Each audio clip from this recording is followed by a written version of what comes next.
Killmonger was right, or Ben Carson is in the sunken place, or how about this? Simply, President Trump is a total and complete dipshit.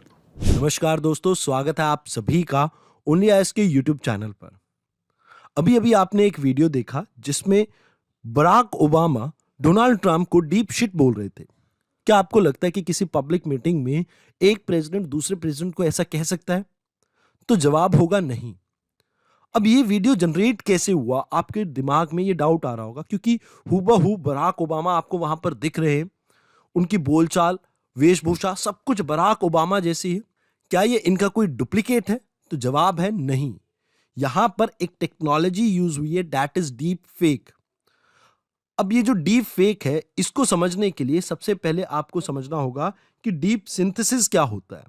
तो इसी तरह के, मान लीजिए, अगर आपको कोर कॉन्सेप्ट्स के बारे में जानना है, आप चाहते हैं कि आप 2024 के यूपीएससी एग्जाम के लिए ढंग से प्रिपरेशन कर सकें, तो आप हमारे प्रारंभ बैच को भी ज्वाइन कर सकते हैं। इससे रिलेटेड अगर आपकी कोई भी क्वेरी हो तो आप हमें कॉल कर सकते हैं 7007931912 पे। आइए सबसे पहले समझते हैं कि डीप सिंथेसिस क्या होता है। देखिए, जब आप यूज करते हैं डीप लर्निंग का या ऑग्यूमेंटेड रियलिटी का, और इसके थ्रू आप जनरेट करते हैं किसी तरह की इमेज, टेक्स्ट, ऑडियो या वीडियो, ताकि आप कोई वर्चुअल सीन क्रिएट कर सकें, तो इसी को कहा जाता है डीप सिंथेसिस। और इसी तरह का एक नोटोरियस एप्लीकेशन है डीप फेक। मतलब ये एक ऐसा एप्लीकेशन है जिसमें आवाज और शक्ल आपकी होगी, लेकिन एक्चुअल में वो बातें आपने नहीं कही होंगी, कोई और आपकी जगह कह रहा है। तो इसी को कहा जाता है डीप फेक, जहां पर रियलिटी और फेक के बीच में कोई भेदभाव नहीं रहा। मतलब वो जो एक लाइन होती है ना, रियलिटी और वर्चुअल रियलिटी में, वो सब खत्म हो चुकी है।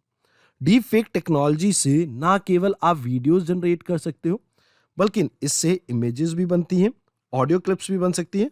और ये बहुत ज्यादा यूज होता है 3 चीजों के लिए। एक तो फेक न्यूज, एक फाइनेंशियल फ्रॉड कमिट करने के लिए, और तीसरा कई बार सेलिब्रिटी पोन्स में भी इसका इस्तेमाल होता है। अब ये तो आपको समझ में आ गया कि डीप फेक होता क्या है। इस शब्द का ओरिजिन हुआ था 2017 में, जहां पर रेडिट के यूजर ने पहली बार गूगल के ओपन सोर्सेस और डीप लर्निंग टेक्नोलॉजी को मैनिपुलेट करके एक पोर्नोग्राफिक वीडियो को पोस्ट किया था। मतलब काफी रीसेंट टाइम में इस टेक्नोलॉजी का इस्तेमाल बढ़ा है।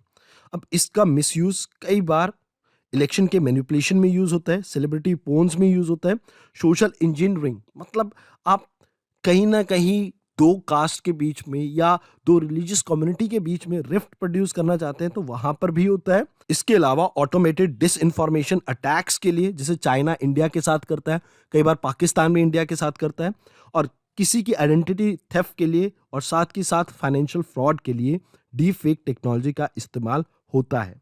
मतलब यहाँ पर कोई इंसान बराक ओबामा भी बन सकता है, डोनाल्ड ट्रंप भी बन सकता है, और इवन नरेंद्र मोदी भी। अब देखिए, ऐसा नहीं है कि इस टेक्नोलॉजी का इस्तेमाल सिर्फ बुरी चीजों के लिए ही होता है। आप में से कईयों ने फास्ट एंड फ्यूरियस सीरीज देखी होगी। आप लोगों को पता होगा कि पॉल वॉकर की डेथ के बाद भी एक पूरी मूवी शूट हुई है। तो यहां पर भी डीप फेक टेक्नोलॉजी का इस्तेमाल किया गया है। कई बार इसका इस्तेमाल अच्छी चीजों के लिए भी किया जाता है, लेकिन इसके साथ परेशानियां बहुत ज्यादा हैं। जैसे कहीं ना कहीं जो टेररिस्ट ऑर्गेनाइजेशन है, इसका गलत इस्तेमाल कर सकती है।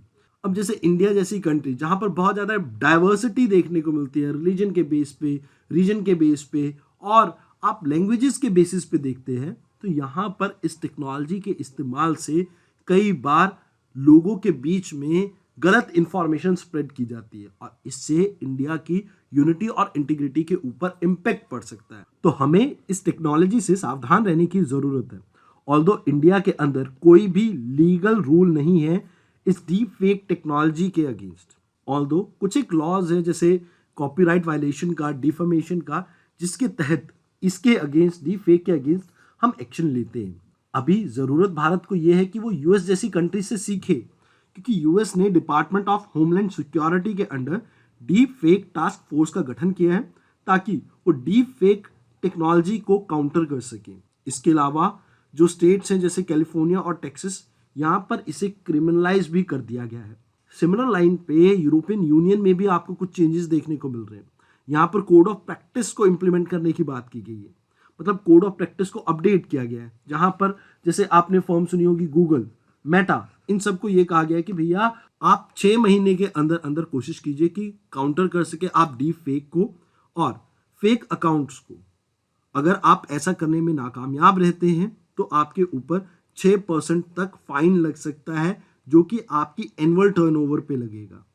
अब हमारे पास वे फॉरवर्ड क्या है? देखिए, मीडिया सबसे बड़ा कंज्यूमर है इस तरह की वीडियोस का, तो यहाँ पर इन्हें डिसाइफर करना, अंडरस्टैंड करना, ट्रांसलेट करना उनके लिए काफ़ी ज़रूरी हो जाता है। साथ के साथ यहाँ पर हमें कोशिश ये भी करनी चाहिए कि आर्टिफिशियल इंटेलिजेंस को यूज़ कर सके हम, ताकि हम रिकॉग्नाइज करें और ब्लॉक कर सके ऐसी डीप फेक वीडियोस को, मीडिया को, ऑडियो को, किसी भी तरह का ये जो डाटा फेक वर्जन में जनरेट हो रहा है। और जो भी लोग व्हाट्सएप यूनिवर्सिटी से ग्रेजुएट हो रहे हैं उनके लिए मैं एक सलाह देना चाहूँगा यहाँ पे, जब भी आप किसी मैसेज को शेयर कर रहे हैं उससे पहले सोचें, थोड़ी देर रुकें, उस चीज़ के बारे में अच्छे से गहन चिंतन करके तभी उसको शेयर करें। अगर वो इंफॉर्मेशन गलत होगी तो कहीं ना कहीं आप भी उस डीप फेक का पार्ट बनते हैं और काफ़ी सारी मिस इन्फॉर्मेशन को देश के अंदर फैलाने का काम करते हैं। तो हमें ज़रूरत है जागरूक सिटीजन्स की। तो इस वीडियो में इतना ही। धन्यवाद।